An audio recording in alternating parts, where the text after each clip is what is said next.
नमस्कार दोस्तों, स्वागत है आप सभी का डेली 11 में। आज टेस्ट सीरीज का क्रम रहेगा 47। दोस्तों पीछे थोड़ा शोर हो सकता है तो उसको आप इग्नोर कीजिएगा। यहाँ पर टेक्निकल टीम मेंबर्स भी हंसाने की थोड़ी सी कोशिश कर रहे हैं, तो आप भी हंसते रहिए, ठीक है। पहला क्वेश्चन स्टार्ट करते हैं। 25 क्वेश्चन होते हैं दोस्तों, सभी जानते हैं। 10 उत्तराखंड से, 10 जीके से, 5 हिंदी से। पहला क्वेश्चन उत्तराखंड से आपके सामने। लोहाघाट के समीप कौन सा आश्रम स्थित है? ऑप्शन ए ओम आश्रम, श्री आश्रम, मायावती आश्रम, इनमें से कोई नहीं। तो पहली बात तो लोहाघाट कहाँ पर है? तो यह है चंपावत की एक तहसील है। लोहाघाट चंपावत में मायावती आश्रम है दोस्तों। ऑप्शन ए पर अगर आप दृष्टि डालेंगे ओम आश्रम, तो अगर मैं बात करूँ ओम पर्वत की, तो यह पिथौरागढ़ में स्थित है। Next question. चंपावत से एक और तथ्य है दोस्तों, चंपावत सबसे छोटा जिला है और इसका क्षेत्रफल है 1766, ठीक है। नेक्स्ट क्वेश्चन हमारा यहाँ पर, पेशावर कांड के हीरो कौन थे? पेशावर कांड के हीरो, आप भी टिक लगाइएगा। करेक्ट आंसर क्या है अपने मन में टिक लगाइएगा। हेमवती नंदन बहुगुणा, गोविंद वल्लभ पंत, कालू मेहरा, वीर चंद्र सिंह गढ़वाली। करेक्ट आंसर रहेगा ऑप्शन डी। सरल प्रश्न था दोस्तों, सभी इसका आंसर जानते हैं। पेशावर कांड कब घटित हुआ था दोस्तों? तो 23 अप्रैल 1930 में। राइफल कौन सी थी? 2/18।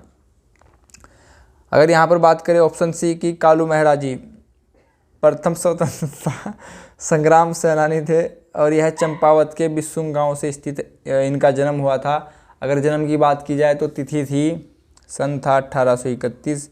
इन्होंने क्रांतिवीर नामक संगठन की स्थापना की थी 1857 में, ठीक है दोस्तों। आगे बढ़ते हैं। Next question. उत्तराखंड में राष्ट्रीय प्रौद्योगिकी संस्थान कहाँ स्थित है? जो छात्र टेस्ट सीरीज से पुराने जुड़े हुए हैं उनको पता है, यहाँ पर लिखा है दोस्तों प्रो, तो यहाँ पर पो, यहाँ पर ऑप्शन डी में आप देख पा रहे हैं Pauri Garhwal. Correct answer option D रहेगा दोस्तों। Next question. भारत खंडे संगीत महाविद्यालय कहाँ स्थित है? Option A Nainital, B Almora, C Chamoli, D Uttarkashi. Correct answer रहेगा दोस्तों भारत खंडे संगीत महाविद्यालय अल्मोड़ा में स्थित है। अल्मोड़ा एक आंतरिक जिला है दोस्तों। आंतरिक जिले कौन से होते हैं? जिनकी सीमा किसी ना तो बाहरी देश से लग रही हो, ना ही बाहरी राज्य से लग रही हो। आंतरिक जिले 4 हैं, कुमाऊं से 2 हैं, अल्मोड़ा नैनीताल, गढ़वाल से भी 2 ही हैं, रुद्रप्रयाग टिहरी। उत्तराखंड में साधुओं का शहर के नाम से कौन सा स्थान जाना जाता है? Option A Chamoli, B Nainital, C Rishikesh, D Srinagar. Correct answer C होगा ऋषिकेश। यहाँ पर लिखा है दोस्तों, अगर आप देख पा रहे होंगे, ऋषिकेश में ऋषि किसको बोला जाता है? साधु संत को ही बोला जाता है, तो करेक्ट आंसर ऑप्शन सी होगा। अगर बात करें ऋषिकेश कौन से नदी के तट पर स्थित है, तो यह स्थित है चंद्रभागा नदी के तट पर, चंद्रभागा नदी के दाएं तट पर। श्रीनगर अलकनंदा के तट पर स्थित है। Next question. नैनीताल जनपद में कौन सा उद्योग स्थित है? हिंदुस्तान मशीन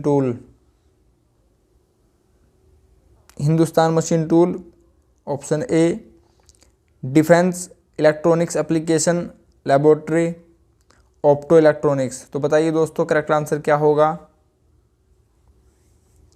यहाँ पर करेक्ट आंसर होगा दोस्तों डिफेंस इलेक्ट्रॉनिक एप्लीकेशन लैबोरेटरी। तो दोस्तों यह तो देहरादून में स्थित है। ऑप्टो इलेक्ट्रॉनिक्स भी देहरादून में स्थित है। हिंदुस्तान मशीन टूल रानीबाग नैनीताल में स्थित है। ऑप्शन ए यहाँ पर करेक्ट होगा। नेक्स्ट क्वेश्चन दोस्तों। कोटेश्वर बांध किस नदी पर बना है? कोटेश्वर बांध किस नदी पर बना है? ऑप्शन ए रामगंगा, सरयू, यमुना, भागीरथी। करेक्ट आंसर होगा भागीरथी। मैंने आपको ट्रिक बताई थी, कोटेश्वर यानी कि कटोरा कौन लेके भागा था? भागीरथ। भागीरथी की लंबाई कोई छात्र बता सकता है कितनी है? भागीरथी की लंबाई है 205। यह उत्तराखंड की सर्वाधिक दूसरी लंबी नदी है। प्रथम नदी है काली शारदा 252, मीलम ग्लेशियर से निकलती है पिथौरागढ़।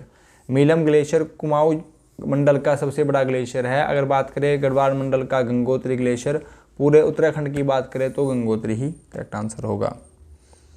आगे बढ़ते हैं दोस्तों। कोठार बांध किस नदी पर बना है? कोठार बांध किस नदी पर बना है? गंगा, रामगंगा, कोसी या फिर Tons? Correct answer option B रहेगा, रामगंगा पर कोठार बांध बना है। यहाँ पर ऑप्शन डी आप देख पा रहे हैं, टोंस। यह यमुना की सहायक नदी है और यमुना में 2.5 गुना अधिक जल लाकर डालती है। टोंस हमारे उत्तराखंड की पश्चिमी सीमा निर्धारित करती है, पूर्वी सीमा काली नदी निर्धारित करती है, काली नदी। बात करते हैं दोस्तों गंगा नदी की। गंगा की बात करें, उत्तराखंड में 96 किलोमीटर इसकी लंबाई है और इसका जन्म होता है देवप्रयाग से, जहां पर अलकनंदा और भागीरथी का संगम होता है। पूरे भारत की अगर बात करें तो गंगा की लंबाई 2525 किलोमीटर है। नेक्स्ट क्वेश्चन दोस्तों, गढ़वाल के इतिहास में नागकटी रानी के नाम से कौन जानी जाती है? सरल प्रश्न है, कर्णावती। कर्णावती के पति का नाम क्या था? महीपति शाह। इनके पुत्र का नाम क्या था? पृथ्वीपाल दोस्तों, पृथ्वीपाल नहीं, महीपति इनके पति का नाम था और पृथ्वीपति इनके पुत्र का नाम था, जिनकी ये संरक्षिका थी। नेक्स्ट, सूची का मिलान करना है दोस्तों, मेला और स्थान। देखिए ऑप्शन ए, बिस्सू मेला कहाँ पर लगता है? चकराता, देहरादून। चंद्रबदनी मेला टिहरी। रानी बाग मेला नैनीताल, बाग मैंने बता रखा है नैनीताल में होंगे। हथकलिका मंदिर मेला पिथौरागढ़। तो यानी कि आंसर होगा 3, 4, 1, 2। देखिएगा कहाँ पर लिखा है 3, 4, 1, 2, ऑप्शन बी में, यहाँ पर करेक्ट होगा ऑप्शन बी। नेक्स्ट क्वेश्चन दोस्तों, हिंदी से पहला प्रश्न आपके सामने, सूर्योदय में संधि कौन सी है? तो विसर्ग संधि तो यहाँ पर नहीं होगी, विसर्ग संधि में तो बिंदु होते हैं दोस्तों।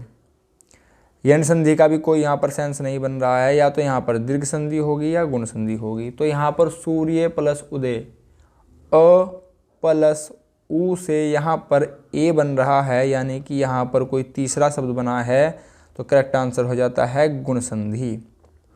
शुद्ध वाक्य छांटना है दोस्तों, मैंने कपड़े पहनने हैं, गलत है दोस्तों, मुझे कपड़े पहनने हैं, करेक्ट, ऑप्शन बी यहाँ पर करेक्ट होगा। नेक्स्ट देख लीजिए, मेरे को कपड़े पहनने हैं। हमारे यहाँ पर क्या होता है, कुछ हमारे यानी जो शहर से होते हैं वो बोलते हैं मेरे को, तो यह दोस्तों वर्तनी बिल्कुल अशुद्ध है, उनको बोल दीजिएगा, थोड़ी व्याकरण पढ़ लें और मेरे को बोलना बंद करें, ठीक है। मेरे को कोई शब्द ही नहीं होता है।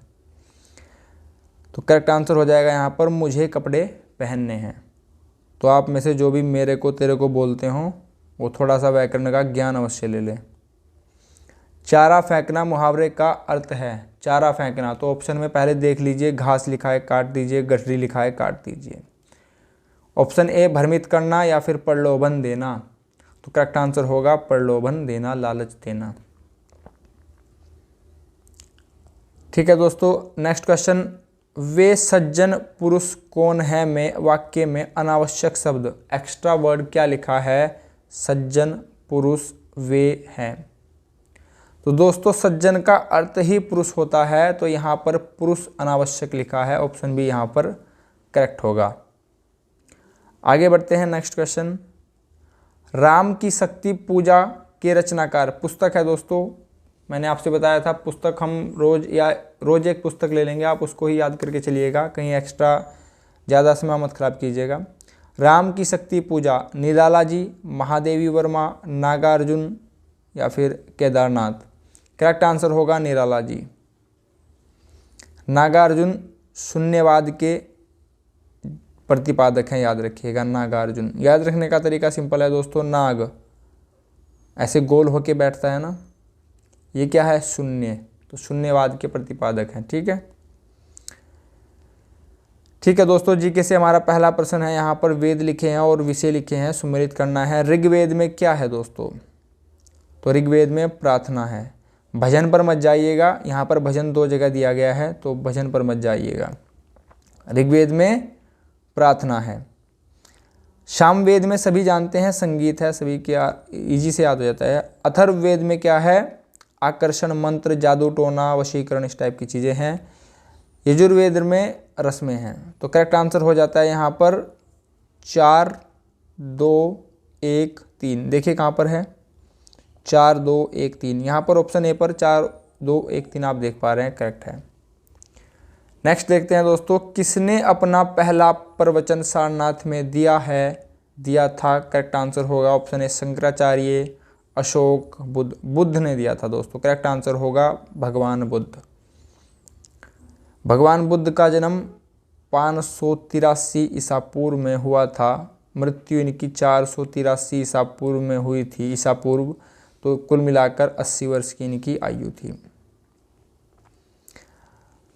बौद्ध धर्म, जैन धर्म, अगर आपको इन सभी को डिटेल में पढ़ना हो तो प्लेलिस्ट में आपको मिल जाएगा दोस्तों। प्राचीन इतिहास में बौद्ध धर्म और जैन धर्म, आप प्लेलिस्ट में जाकर उनको देख लीजिएगा।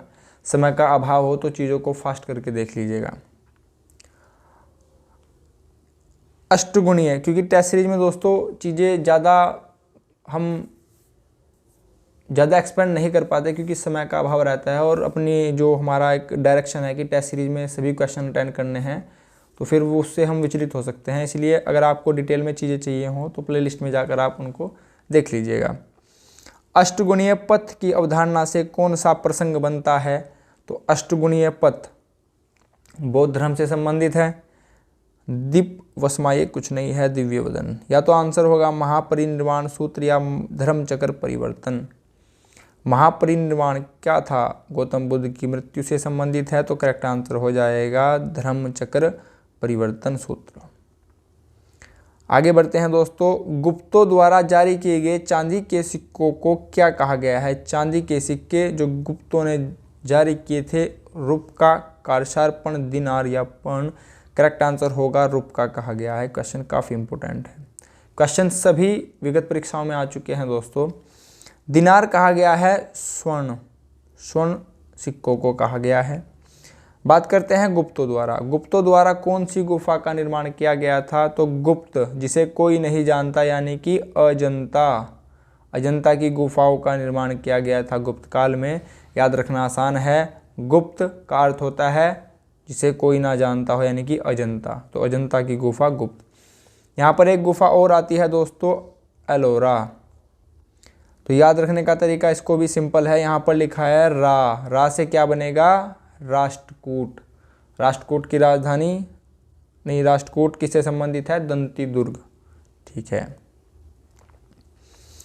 युद्ध और वर्ष आपको सम्मिलित करने हैं। पहला प्रश्न है, पानीपत का प्रथम युद्ध हुआ था 1526 में, द्वितीय युद्ध हुआ था 1556 में, तृतीय युद्ध हुआ था 1761 में, प्लासी का युद्ध हुआ था 1757 में, हल्दी घाटी का युद्ध हुआ था 1576 में, तालीकोटा का युद्ध, राक्षसी तगड़ी युद्ध और यहाँ पर बन्नी हट्टी का युद्ध, ये तीनों नाम इसी के नाम है तालीकोटा का। यह युद्ध हुआ था 1565 में। तो यहाँ पर देख लीजिएगा 2 3 4 1 कहाँ पर लिखा है? ऑप्शन ए ही यहाँ पर करेक्ट है, 2 3 4 1। ठीक है दोस्तों, यहाँ पर हम समाप्ति की ओर बढ़ रहे हैं। लिखा है 1857 के गदर के समय ब्रिटिश प्रधानमंत्री कौन था? चर्चिल, पामस्टोन, एटली या ग्लैडस्टोन। तो करेक्ट आंसर होगा पामस्टोन। 1857 के समय भारत का गवर्नर कौन था? कैनिन।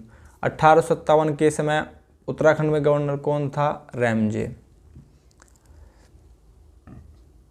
1857 के समय क्रांतिवीर नामक संगठन की स्थापना कालू मेहरा ने की थी, इस पर हम चर्चा कर चुके हैं। भारत में पहली जनगणना किसके समय कराई गई थी? तो पहली जनगणना कराई गई थी दोस्तों लॉर्ड मेयो के कार्यकाल में 1872 में। इसके 9 साल बाद 1881 में प्रथम बार व्यवस्थित अच्छे ढंग से लॉर्ड रिपन के काल में जनगणना कराई गई थी। प्रश्न के स्वभाव को समझिएगा, अगर लिखा होगा प्रथम बार व्यवस्थित ढंग से तो आंसर होगा रिपन 1881। प्रथम बार लिखा आएगा तो लॉर्ड मेयो 1872। अब यहाँ पर लॉर्ड मेयो से एक तथ्य जान लीजिए, यह जो यहाँ पर ये गवर्नर लिखे हैं, लॉर्ड मेयो एक अकेला गवर्नर है जिसकी मृत्यु एक भारत में हुई थी, पहली बात। दूसरी बात, एक अफगान कैदी के चाकू मारने से हुई थी। गांधी के नाम के पहले महात्मा किस समय जोड़ा गया?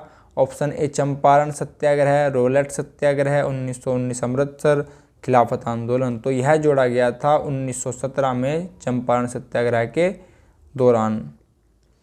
ठीक है दोस्तों, यहाँ पर हमारा सेकंड लास्ट क्वेश्चन, निम्न में से कौन सा ग्रह सूर्य के चारों ओर एक चक्कर लगाने में अधिकतम समय लेता है? पृथ्वी तो 365 दिन लेती है, 365 दिन पॉइंट 6 घंटे लेती है। तो करेक्ट आंसर होगा यहाँ पर बृहस्पति। बृहस्पति को इंग्लिश में बोला जाता है जुपिटर। ठीक है दोस्तों, जुपिटर सर्वाधिक समय लेता है। सबसे कम समय कौन लेता है? बुध, 88 दिन लेता है मात्र। हमारा आज का लास्ट क्वेश्चन दोस्तों एक क्वेश्चन मैं आपको और यहाँ पर बता दूँ, सभी ग्रह सूर्य की परिक्रमा करते हैं पश्चिम से पूर्व की ओर, लेकिन अरुण और शुक्र ग्रह पूर्व से पश्चिम की ओर परिक्रमा करते हैं, यानी कि दक्षिणावर्त क्लॉकवाइज। बाकी सभी ग्रह एंटी क्लॉकवाइज वामावर्त इसकी परिक्रमा करते हैं।